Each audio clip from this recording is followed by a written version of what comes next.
தெனாலிராமன் என்னை அவமானப்படுத்திவிட்டான்.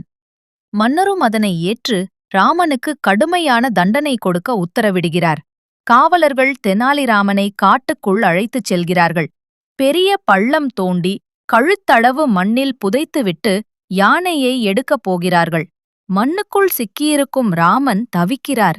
தூரத்தில் ஒரு கூனன் நடந்து வருவதைப் பார்த்து உதவி கேட்கிறார். ராமன் கூனனிடம் சாமர்த்தியமாகச் சொல்கிறார், நானும் கூனன்தான். மண்ணில் புதையிருந்தால் கூன் நேரா ஆகும் என்று சொன்னார்கள். அதனால இப்படி இருக்கேன். கூனன் ராமனை வெளியே எடுக்கிறான்.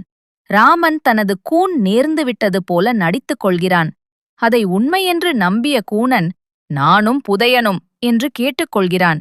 ராமன் கூனனை மண்ணில் புதைத்து தப்பிச் செல்கிறான். காவலர்கள் யானையுடன் வந்து பார்த்தபோது ராமனுக்கு பதிலாக கூனன் சிக்கியிருப்பதைப் பார்த்து அதிர்ச்சி அடைகிறார்கள். காவலர்கள் கூனனை மன்னரிடம் கொண்டு செல்கிறார்கள்.